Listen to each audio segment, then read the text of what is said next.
আসসালামু আলাইকুম রহমতুল্লাহি ওয়া বারাকাতুহু। লার্নিং পয়েন্টের পক্ষ থেকে সবাইকে স্বাগতম জানিয়ে শুরু করছি আজকের ক্লাস। আজকের ক্লাসটা হচ্ছে দাখিল নবম দশম শ্রেণী যারা মাদ্রাসা থেকে পরীক্ষা দিচ্ছ তাদের একটা কমন সাবজেক্ট আকাইদ ফিকা।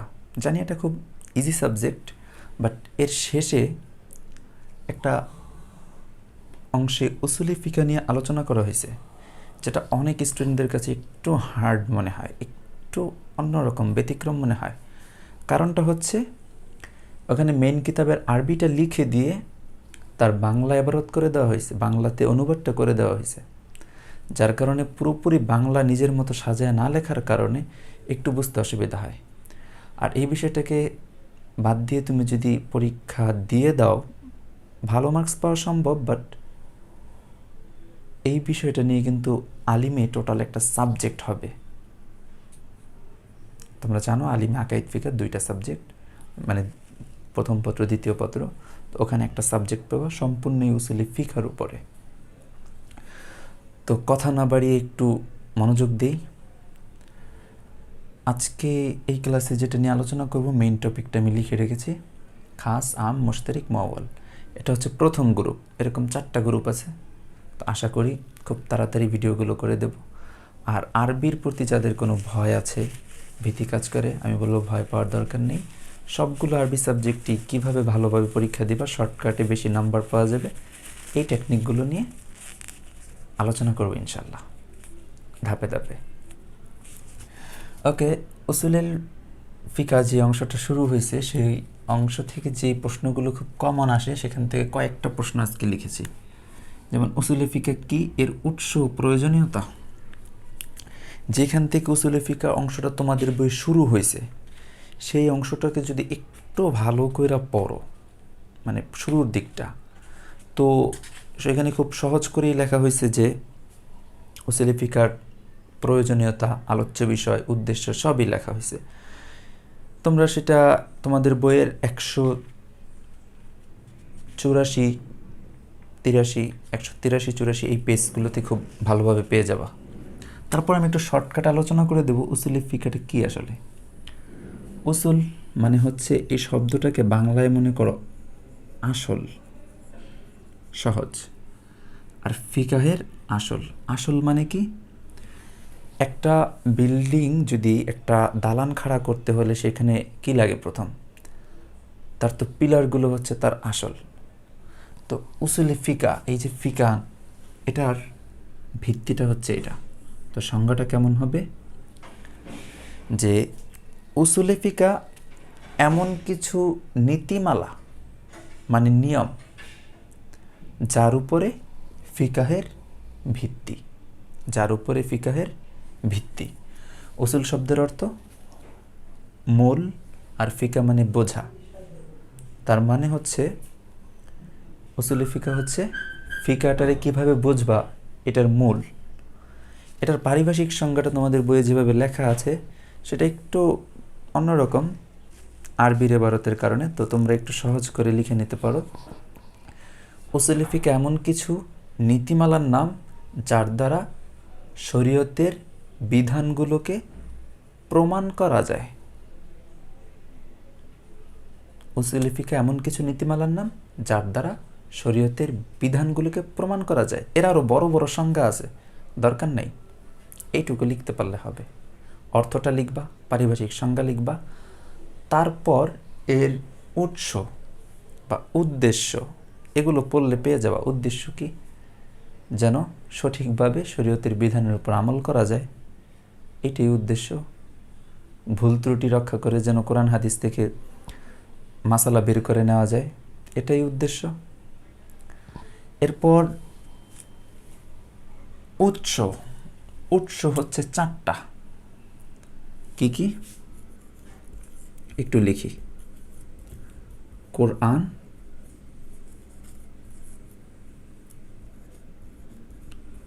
সুন্নাহ, এটা লেখা আছে তোমাদের বইয়ে, সুন্দর করে লেখা আছে, ইজমা, কিয়াস।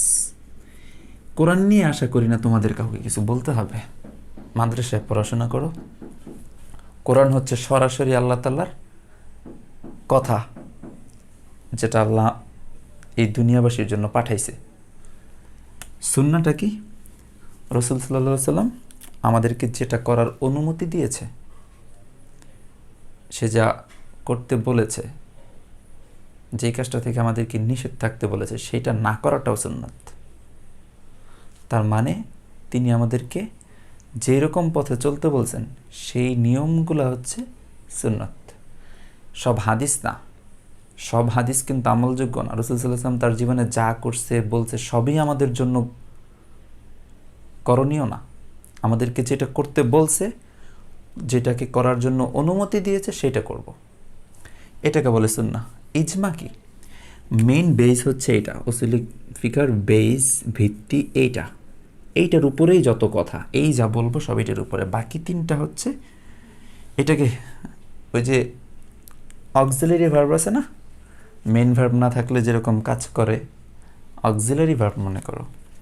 সুন্নাহটা তো বললাম। ইজমা হচ্ছে, মনে করো এমন একটা সমস্যা হয়েছে যেই সমস্যাটার সরাসরি বিধান কোরআনে নাই, হাদিসে নাই, তাহলে সেই সমস্যাটা সম্পর্কে ওই যুগের, যে সময় হবে সেই যুগের যে আলেমগণ আছে, যারা এই উসুলি ফিকা সম্পর্কে বা কোরআন হাদিস থেকে মাসালা বের করা সম্পর্কে যারা জানে, তাদের যে ঐক্যমত, তারা যদি একমত পোষণ করে কোনো একটা সিদ্ধান্তের উপর, সেটা হচ্ছে ইজমা।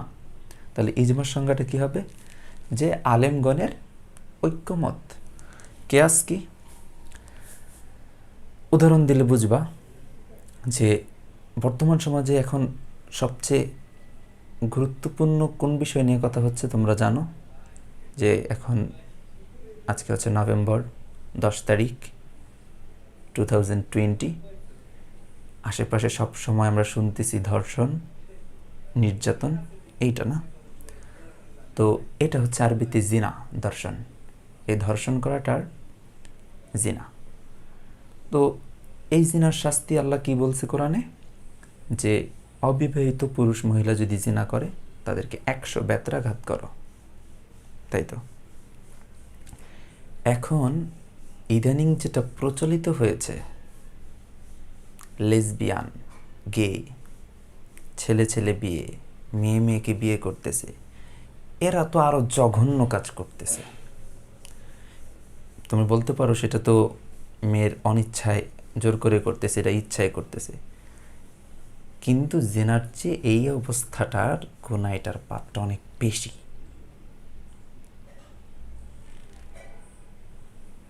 এদের শাস্তি কি হবে? আমি দর্শনের দিকে না গেলাম, ইচ্ছাকৃত জেনা করলো আর তারাই এই অপকর্মটা করলো, এটা সরাসরি বিধান নাই। এইটাকে ওইটার সাথে কিয়াস করে যে একটা বিধান তৈরি করা, চোর আর ছিনতাইকারী, ছিনতাইকারী নিয়ে তো সরাসরি কোনো বিধান নাই। এই যে ছিনতাইকারীর কী সাজা হবে, এইটাকে যে আরেকটা মাসালার উপর ভিত্তি করা, আরও সহজ করে বললে বুঝবা, 1 কেজি মাপার জন্য এক পাশে একটা কি দেই, ভারী একটা লোহার দণ্ড দেই, আর এক পাশে আমাদের যে দ্রব্যটা দেই, তারপর মাপি 1 কেজি কিনা, তাই না? তো এটা হচ্ছে একটার সাথে আর একটা ম্যাচ করে একটা সিদ্ধান্তে পৌঁছানো। তাহলে কিয়াসটা কি?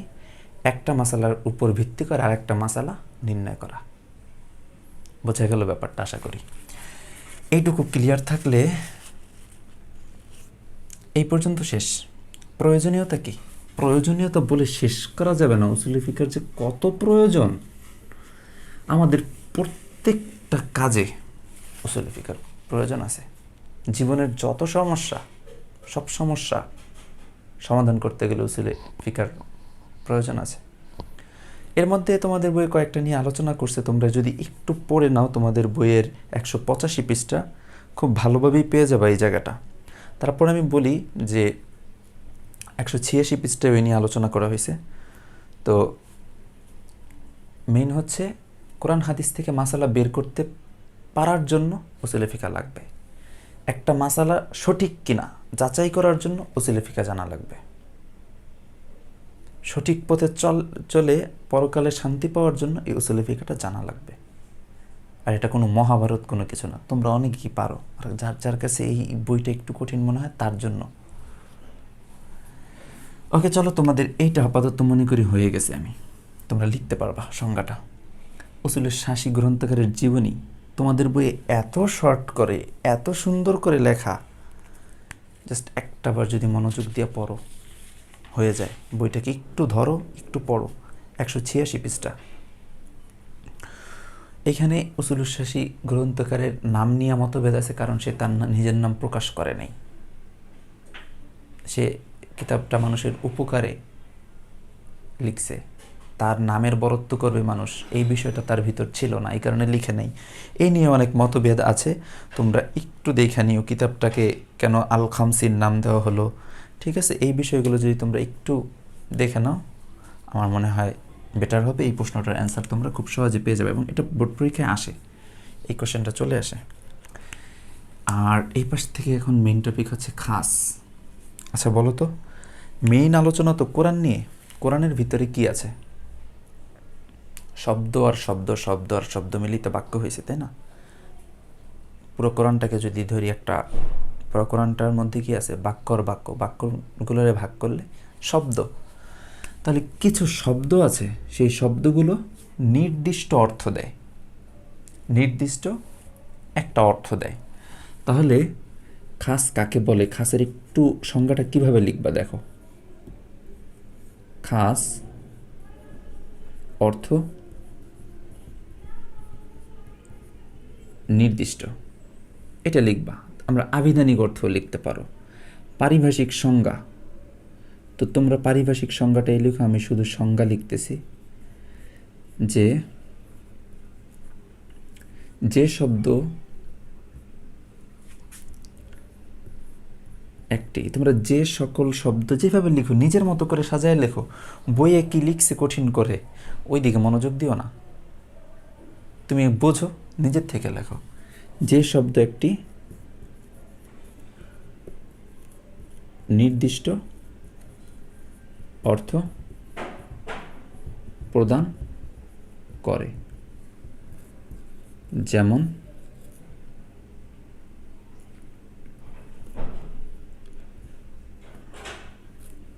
কেন আমি সালাসা লিখলাম এটা তোমরা একটু পরেই বুঝবা। সালাসা শব্দের অর্থ 3, এটা দিয়ে 3ই বোঝাবে, আড়াই, 3.5 এগুলো বোঝানোর কোনো কাহিনী নাই এখানে। সালাসা শব্দের অর্থ 3। এইটুকু লেখার পর তুমি যখন সংখ্যাটা লিখবা, তোমাকে নেক্সটে লিখতে হবে এই খাসের হুকুমটা কি। হুকুমটা হচ্ছে এর উপর তোমরা একটু খাতা কলমটা নিয়ে সংজ্ঞাগুলো লিখে ফেলো সহজে, যাতে তোমাদের বারবার ভিডিও দেখতে না হয়। এর উপর আমল করা ওয়াজিব। ওকে, কিন্তু যদি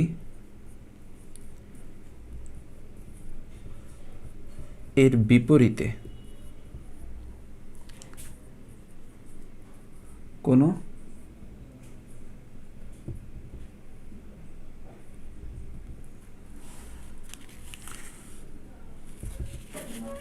খবরে ওয়াহেদ, এই শব্দটা তোমরা অনেকবার পড়বা। খবরে ওয়াহেদ, লেখাটা সুন্দর হয়নি।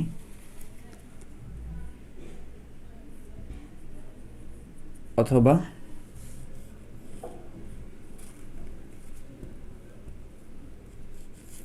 কিয়াস পাওয়া যায়, তখন কি হবে? এখনের কথাগুলো তোমরা একটু মনোযোগ দিয়ে শোনো।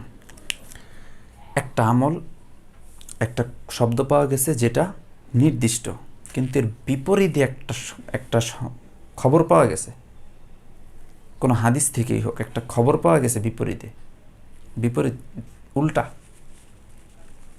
এখন কি করতে হবে? এখন যে বিষয়টা করতে হবে, মনে করো সাপোজ তোমাকে হঠাৎ তুমি একটা অ্যাক্সিডেন্ট করে ফেলছো, বাইক চালাইতে গিয়ে একটা অ্যাক্সিডেন্ট করে ফেলছো। এই নগদে তুমি কি চাইবা? তোমার তো একটা বিপদ খাড়া হয়ে গেছে সামনে, তাই না? চলতেছিল, একটা বিপদ খাড়া হয়ে গেছে, একটা অ্যাক্সিডেন্ট হয়ে গেছে, এখন কি করবা? তুমি কি প্রথমেই চাইবা যে এটা পুলিশ কেসে চলে যাক বা ওই তো ঝামেলায় চলে যাক সেটা চাবা না। যার সাথে অ্যাক্সিডেন্ট হয়েছে তার সাথে একটা বোঝাপনায় যাবা যে ভাই সরি, এদিক থেকে মেনটেন করা যায় কিনা, তাই না? বিষয়টা এরকম, যখন কোনো নির্দিষ্ট শব্দ পাওয়া যাবে, খাস পাওয়া যাবে, সেই খাসের বিপরীতে যদি কোনো খবরে ওয়াহেদ বা কিয়াস আসে, এইটুকুই জানো, খবরে ওয়াহেদ বা কিয়াস মানে কোনো বিপরীত সংবাদ যদি আসে, তাহলে দুইটার মাঝে সামঞ্জস্য করার, মিলানোর চেষ্টা করতে হবে। যদি না মিলে, খাস ঠিক থাকবে, আইন ঠিক থাকবে, আল্লাহর বিধানের শব্দ আইন ঠিক থাকবে, আর বাকি খবরে ওয়াহেদ কিয়াস যা হয় হবে, সেটা দেখার বিষয় না। এইটুকু লেখার পর আমি বাকি সংজ্ঞাটা লিখলাম না, তোমরা লিখে নাও একটু আর শুনে নাও। খাসের উপর আমল করা ওয়াজিব, কিন্তু যদি এর বিপরীতে কোনো খবরে ওয়াহেদ অথবা কিয়াস পাওয়া যায়, তাহলে দুইটার মাঝে সামঞ্জস্য করার চেষ্টা করতে হবে। যদি হয় তার উপরে আমল করবে, আর যদি না হয় তাহলে খবরে ওয়াহেদ কিয়াস বাদ যাবে, খাসের উপর আমল করতে হবে। বোঝা গেছে বিষয়টা? ওকে, তাহলে এর নেক্সট কি লিখতে হবে?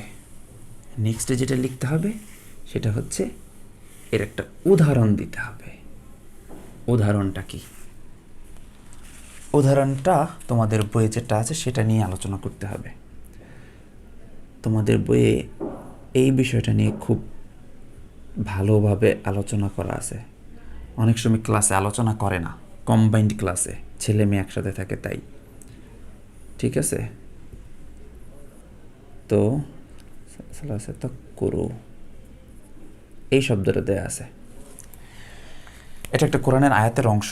মেন বিষয়টা হচ্ছে কোনো মহিলা যদি তার বিবাহ বিচ্ছেদ হয় তার স্বামীর সঙ্গে, সে তালাক প্রাপ্ত হইল, নেক্সট বিয়ে করার জন্য তাকে একটা নির্দিষ্ট সময় ওয়েট করতে হয়, যেটা ছেলেদের করতে হয় না, মেয়েদের করতে হয়। কেন করতে হয় এগুলো নিয়ে তোমরা ভবিষ্যতে অনেক জানতে পাবা, কিন্তু করতে হয়। আর সেই সময়টা কতটুকু? সেই সময়টাকে বলা হয় 3 কুরু। এখন এই যে কুরু আর এই যে 3, সালাসাতা কুরু। এখন এই কুরু শব্দটা, 3 শব্দটা কি দেখো, খাস নির্দিষ্ট, 3ই বোঝাচ্ছে। কুরু শব্দটা কি? কুরু শব্দটা হচ্ছে 2টা অর্থ দেয়। একটা হচ্ছে হায়েজ, আর একটা অর্থ দেয় সেটা হলো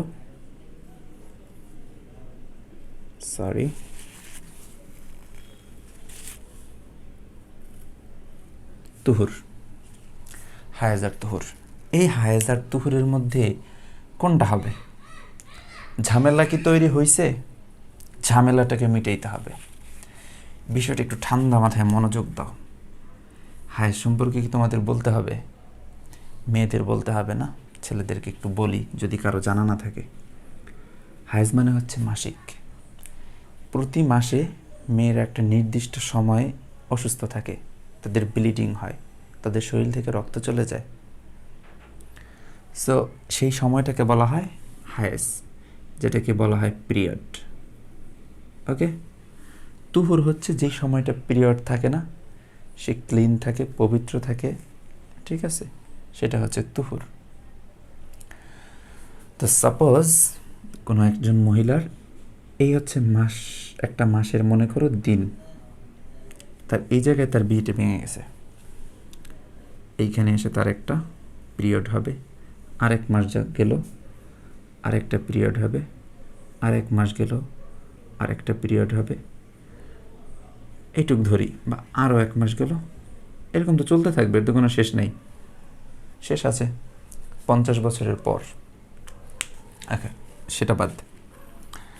তো এখন যদি তুহুর ধরি, তুহুর অংশ হচ্ছে এইটুকু, টি দিলাম, এটা টি টি টি টি। আমাদের আমল করতে হবে 3-এর উপর। এটা খাস, আমরা হুকুম পড়ছি, 3-এর উপর আমল করতে হবে। এখন দেখো, যদি তুহুর ধরি, এইটা একটা তুহুর হয়নি, পুরোটা হইলে তুহুর হইতো, হাফ, একদিন হইলেও হবে না, এইখানে আগে পরের তো প্রশ্নই আসে না, সম্পূর্ণ হইতে হবে তুহুর হইলে। তো এখানে আমি অর্ধেক ধরছি 0.5, এখানে 1 তুহুর 2 তুহুর 3 তুহুর যদি হয় 3.5 হচ্ছে, এইটাকে বাদ দিয়ে দিলে 2.5 হচ্ছে। ব্যাপারটা এরকম না? তার মানে সহজেই বোঝা যাচ্ছে যে এই তুহুরকে ধরা যাবে না, তার ধরতে হবে পিরিয়ড। 1 period, 2 period, 3 period. এই 3টা পিরিয়ড চলে যাওয়ার পর শি ইজ টোটালি ফ্রি, সে এখন অন্য কাউকে বিয়ে করতে পারবে। তা আশা করি বোঝা গেছে ব্যাপারটা। এইটাকে যদি তুমি উদাহরণ আকারে লিখে দিতে পারো, কারেক্ট, নাম্বার কাটার কোনো সুযোগ নেই। ঠিক আছে, তো এরপর চলো আম নিয়ে একটু আলোচনা করি। আসলে আমটা কি? আমরা খাসের যে সংজ্ঞা পড়েছি, আমের সংজ্ঞাটা ঠিক তার উল্টো। কীরকম? আচ্ছা, আরেকটা জিনিস বাকি রয়ে গেছে, একটু ক্লিয়ার করি। খাস কয় প্রকার?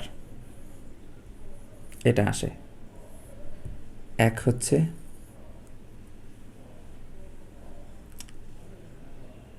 ব্যক্তি, আরবিতে বলা আছে বইয়ের মধ্যে তাখসিসুল ফারদি, তাখসিসুল নামাই, তাখসিসুল জিনসি, দেখে নিও। 2 হচ্ছে শ্রেণী, 3 হচ্ছে জাতি। যদি কোনো একজন ব্যক্তিকে সাধারণ বোঝায়, যেমন বললাম রাফি, একজন লোকের নাম বললাম। শ্রেণী, একটা শ্রেণীর মানুষ, মনে করো বললাম আর্মি, আর্মিটা কি একটা শ্রেণী। আর জাতি, মানুষ, মানুষ একটা জাতি। এই 3 ধরনের খাস হইতে পারে। এইটুকু একটু লিখে দিও, খাস 3 প্রকার, ব্যক্তি, শ্রেণী, জাতি। একটা করে উদাহরণ দিয়ে দিও, হয়ে যাবে। চলো আমটা নিয়ে একটু আলোচনা করি। ক্লাসগুলোর আসলে তোমাদের হেল্প করবে, তোমাদের একটু বইটাও দেখতে হবে। আর কোনো বিষয় ক্লিয়ার না হলে জানাবা। আমটা নিয়ে দেখব। আম হচ্ছে যে শব্দ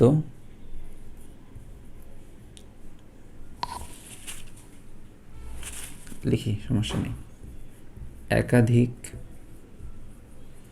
অর্থ প্রদান করে। তাহলে আমের আবিধানিক অর্থ হচ্ছে ব্যাপক, ব্যাপক অর্থ বা একাধিক অর্থ প্রদান করে। আমের প্রকার হচ্ছে 2 প্রকার, একটা হচ্ছে লফজি, একটা হচ্ছে মানবী। একটা লফজিটা মানে হলো শাব্দিক অর্থ, শাব্দিক, আর মানবী হলো অর্থের দিক থেকে। বিষয়টা দেখো, মুসলিমুনা একটা শব্দ, তাই না? এ দিয়ে সমস্ত মুসলমান বোঝাইছে। তোমরা উদাহরণটা কি দেবা? সমস্ত মুসলমানের উপর নামাজ পড়া ফরজ, তাই তো? মুসলমান বলতে তো সব মুসলমান। এখন মনে করো একজন পাগল মুসলমান ছিল, পাগল হয়ে গেছে, তার উপর কি নামাজ পড়া ফরজ? না। তাহলে এই যে পাগল, সে তো মুসলমানের অন্তর্ভুক্ত, কিন্তু তার উপর ফরজ না। তার মানে এটা ব্যাপক অর্থ দিচ্ছে। এর অর্থের মধ্যে কিছু খাস হইতে পারে, কিছু খাস ছাড়াও থাকতে পারে। এই খাসের প্রকারভেদটা নিয়ে তোমরা একটু উপরে জানবা, কিন্তু আপাতত এইটুকু জেনে নাও, যে শব্দ একাধিক অর্থ প্রদান করে তাকে কি বলে? খাস বলে। বই আরও করে লেখা আছে, একটু জটিল করে লেখা আছে, আমি বলবো, তো ওইটা পারলে ভালো, অথবা এই সহজটা মুখস্থ করে নাও। আম 2 প্রকার, লফজি, মানবী, শাব্দিক অর্থের দিক থেকে। আরেকটা হচ্ছে, মনে করো বলা হলো চোর, আমরা তো জানি চোরের শাস্তি হাত কাটা, তাই না? এখন চোরের শাস্তি হাত কেটে দিল, কিন্তু চোর এখন যে জিনিসটা নিয়ে গেছে, সেই জিনিসটা কার হবে? চোরের না মালিকের? একটু চিন্তা করো। আর চিন্তা করো, চোর নিয়ে নষ্ট করে ফেলছে জিনিসটা, বা কোনোভাবে তার জিনিসটা শেষ, এখন তার হাত কেটে ফেলছে, এখন কি তার উপর ক্ষতিপূরণ দিতে হবে না দিতে হবে না?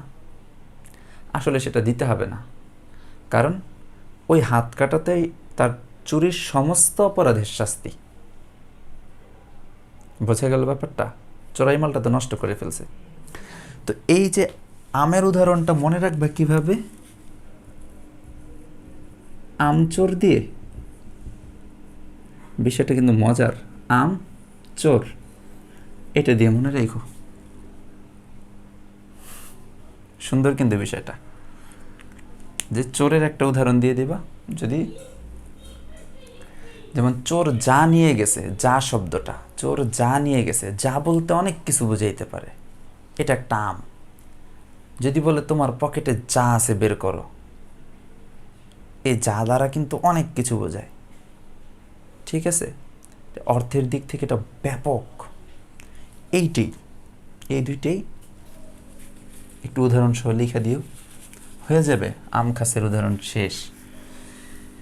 এরপর যেটা আসবে সেটা হচ্ছে আমাদের মুশতারাক আর মুআওয়াল। তোমাদের বইয়ে যদিও মুতলাক আর মুকাইয়াদের বিষয়টা আগে আলোচনা করছে, আমি চাই যে একটু যেভাবে আসলে ভাগ করাটা সুন্দর হয় সেইভাবে করি। মুশতারিক এমন শব্দ, মুশতারিক আর আমের ভিতরে একটা পার্থক্য আছে, প্রায় একই, হালকা একটু পার্থক্য। দেখো, মুশতারিক কাকে বলে?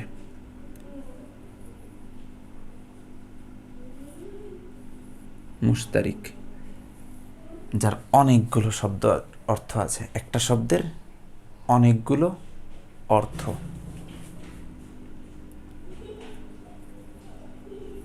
যে শব্দের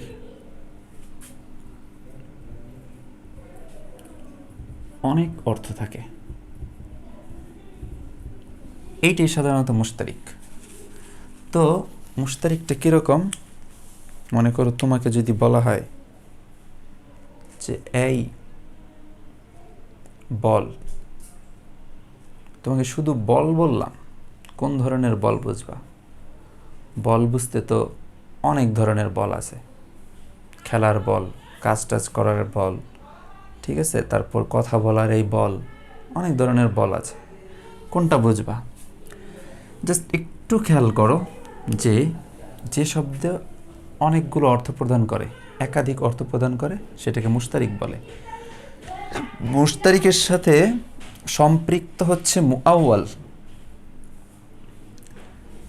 এটা আবার কিভাবে? একটু মনোযোগ দিতে হবে, হালকা একটু থাকে।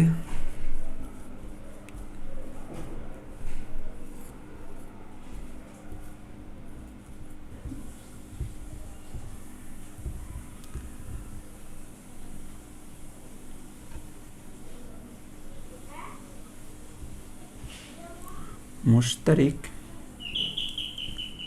এর একাধিক অর্থ থেকে যে অর্থটি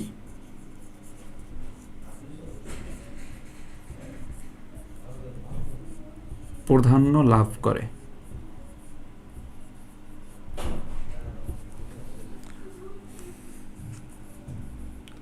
তাকে মুআওয়াল বলে। বোঝা গেল না ব্যাপারটা, তাই না? ওকে, উদাহরণ দিলেই ক্লিয়ার হয়ে যাবে। মুশতারিকের একাধিক অর্থ থেকে যে অর্থটি প্রাধান্য লাভ করবে, কিভাবে? আশেপাশের কথা থেকে। সাপোজ আমি তোমাকে যদি বলি এই বলটা নিয়ে আসো, খেলতে যাব, কোন বলটা আনবা? যেটা দিয়ে খেলা যায়। আমি যদি বলি এই বলটা আনো, আমাকে পানি রাখতে হবে, কোনটা আনবা? যেটা পানি রাখা যায়, ঠিক আছে? তো এই যে আশেপাশের কথা দিয়ে বোঝা যাচ্ছে প্রাধান্য লাভ পাচ্ছে কি? প্রথমবার খেলতে যাওয়ার জন্য যে বলটা প্রাধান্য লাভ করছে ওইটা হচ্ছে মুআওয়াল। কি বোঝা গেল ব্যাপারটা? মুশতারিক একাধিক অর্থ প্রদান করে, মুশতারিকের অর্থের মধ্যে থেকে যেটা প্রাধান্য লাভ করে সেটা হচ্ছে মুআওয়াল। ক্লিয়ার? আচ্ছা, তোমাদের বইয়ে এই ব্যাপারে যেই উদাহরণটা দেয়া আছে সেটাও খুবই সুন্দর। একটু খেয়াল করলে হয়তো তোমরাও এটা বুঝে ফেলবা। নিজেরা একটু চেষ্টা করো, একটু চেষ্টা করলেই বিষয়গুলো তোমাদের কাছে সবচেয়ে ক্লিয়ার হয়ে যাবে। আচ্ছা, তোমাদের মনে করো একটা শব্দ দেয়া আছে জারিয়া। জারিয়া শব্দের অর্থ নৌকা আর দাসী, দুইটাই হয় তোমাদের বইয়ে। সামহাও কেউ একজন যদি বলে যে আমি জারিয়া নিয়ে ঘুরতে বের হয়েছিলাম, সাপোজ জারিয়া, তো এখন দাসীকে নিয়েও ঘুরতে বের হওয়া যায়, নৌকা নিয়েও ঘুরতে বের হওয়া যায়। সো এখন কি হবে? এখন যদি বলে যে আমি জারিয়ার সঙ্গে কথা বলেছিলাম, ভ্রমণের সময় আমি জারিয়ার সঙ্গে কথা বলেছিলাম, তো এখন নৌকার সঙ্গে তো আর কথা বলা যায় না, কথা বলা যায় কার সঙ্গে? দাসীর সঙ্গে। সো এইখানে দাসীটা হচ্ছে মুআওয়াল। এইটুকু সংজ্ঞা কি লিখে দেওয়া যাবে না? অবশ্যই লিখে দেওয়া যাবে। এর হুকুমটা কি? এর হুকুমটা খুবই মজার। হুকুমটা মনে করো কোনো এক লোক তার স্ত্রীকে যদি বলে এই তুমি আলাদা। আলাদা এর তো অনেক অর্থ আছে, তাই না? আলাদা বলতে, পৃথক বলতে অনেক অর্থ আছে। তো এইখান থেকে সে কোনটা বুঝাইছে সেইটাকে সিলেক্ট করতে হবে, মুআওয়াল পাওয়া যায় কিনা। মুআওয়াল যদি না পাওয়া যায় ততক্ষণে তার উপর কোনো বিচার করা যাবে না। এই বিষয়টা হচ্ছে বিচার কার্যের ক্ষেত্রে বেশি ব্যবহার হয়। দেখো কীরকম, এইটুকু যদি ক্লিয়ার থাকে তাহলে আমি সেই সংজ্ঞাটা তোমাদেরকে বলতে পারি। বা উদাহরণটা হচ্ছে কোনো লোক যদি তার স্ত্রীকে বলে তুমি পৃথক, এই পৃথকের অর্থ হইতে পারে যে রুম পৃথক বা খাওয়া পৃথক বা অনেক কিছু, কিন্তু সেইখান থেকে আগে পরের অর্থটা খুঁজে যদি কোনোভাবে মুআওয়াল পাওয়া যায় যে সে তালাক দেওয়ার জন্যই বলছে, বা এইখানে কিন্তু তার তালাক হবে না পৃথক শব্দ দিয়ে, কিন্তু যদি বলে তুমি হারাম, তুমি হারাম, আমার জন্য তুমি হারাম, তখন কিন্তু অটোমেটিক তালাক হয়ে যাবে। আশা করি এইটুকু নিয়ে তোমাদের কোনো প্রবলেম হবে না। আম খাস এর উদাহরণ সহ বর্ণনা দেওয়া, মুশতারিক মুআওয়ালের উদাহরণ সহ বর্ণনা দেওয়া। নেক্সট ক্লাসে আমরা যেটা নিয়ে আলোচনা করব এর আর চারটা